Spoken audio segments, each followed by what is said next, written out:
Hey guys, MoiDawg here, and today I'm happy to say that 3 weeks is finally over. That's right, helicopters are coming to squad.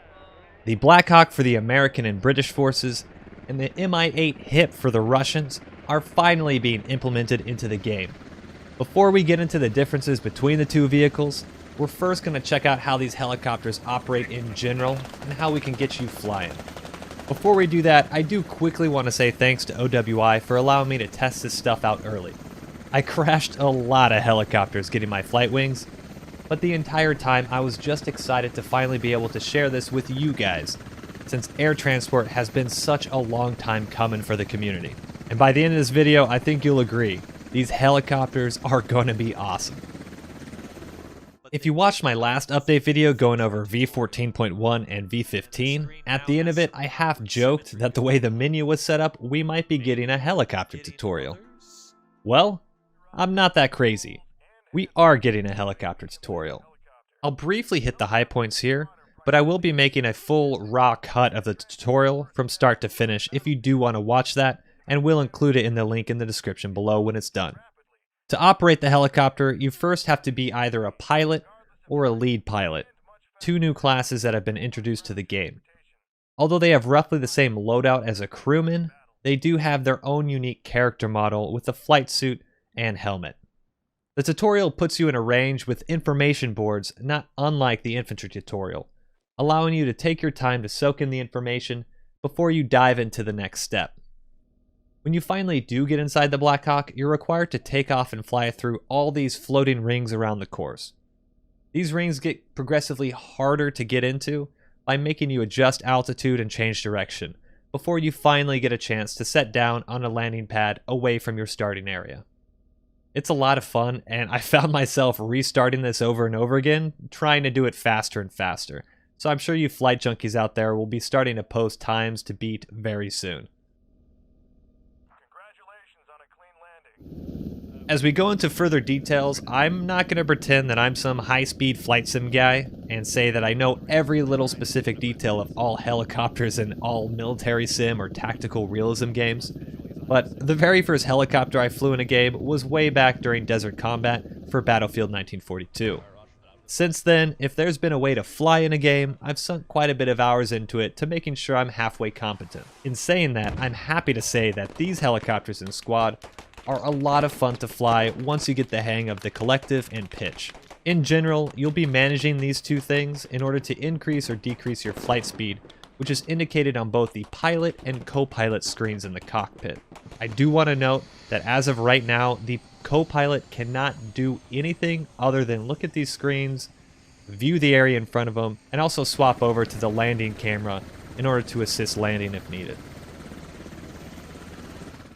To take off, after you get the engine going and rotor spinning, you have to increase collective to above 51%.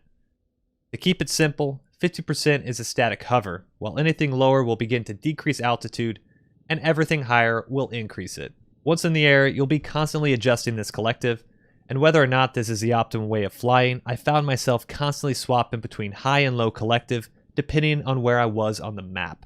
When landing, you'll have to either slowly decrease collective and scoot on up towards the landing zone, or pitch down quickly, increase collective to cushion the drop in altitude, and then slowly readjust to make a soft landing.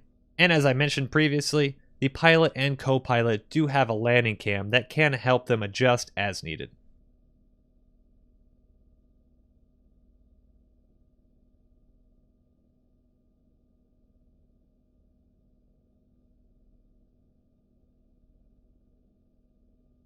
You've also probably noticed that in the bottom right hand corner, the helicopters have a couple different bars, vehicle health and critical areas, as well as supply carrying capacity.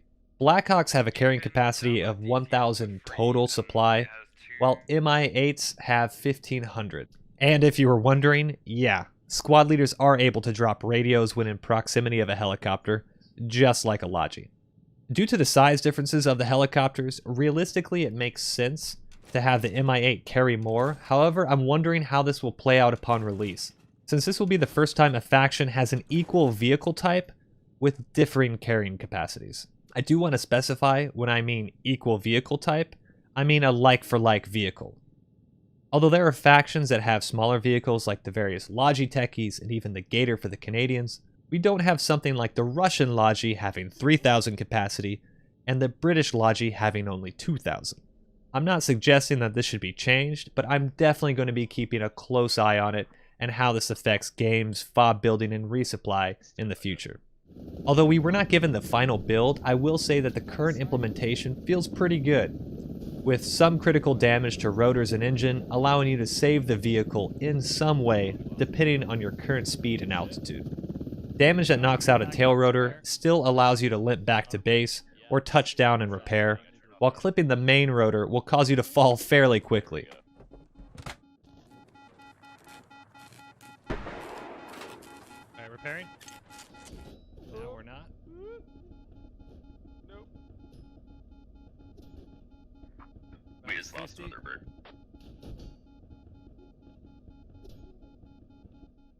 I haven't quite figured out what factors cause a crash landing that is survivable and what causes insta-death, but I will say that it is possible to crash land, get out, repair, and then RTB.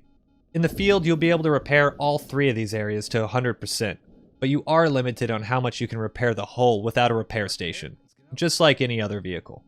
However, unlike these vehicles, you'll have to be really careful where you place the repair station. During my time playing around with the helicopters, I tried squeezing in a helicopter repair point that was in the middle of what would soon become a super fob, until I realized that next to the repair station, there was a tree that made it near impossible to repair.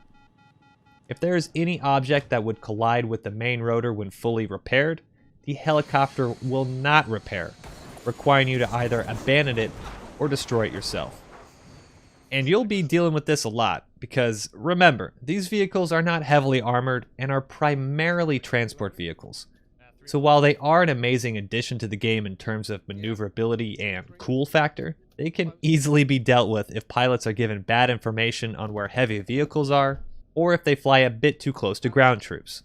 In maps like Kohat, where you have a lot of elevation and tons of open areas, a BMP can absolutely destroy a team's air transport. As much fun as I had flying on that map, it seemed like sooner or later I was instantly downed by a barrage of armor-piercing rounds coming in from some hill 1,500 meters away. With small arms, flying too close to the ground can also be costly, as a well-placed machine gun can easily penetrate the cockpit and main rotor engine, causing the chopper to slam into the ground.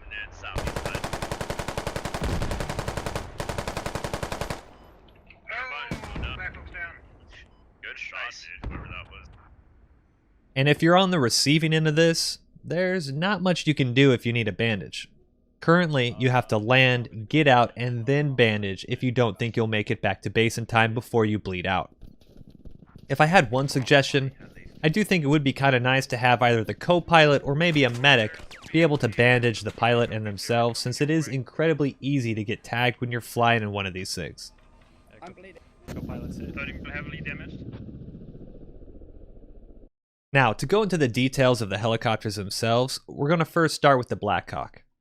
In addition to the pilot and co-pilot seats up front in the cockpit, the Blackhawk has two side M240H machine guns, each with 5 boxes of ammo, as well as 6 seats in the back for ride-alongs.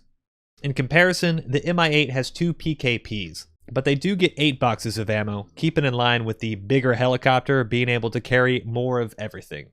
I do like the seating in the hip, as some seats are right up against the rear of the helicopter opening, making for some pretty cool moments as you fly over the map. Unfortunately, I do have to say that as of now, there are no fast ropes. I'm not sure if this will be implemented in future builds, but at least for now, we're without them.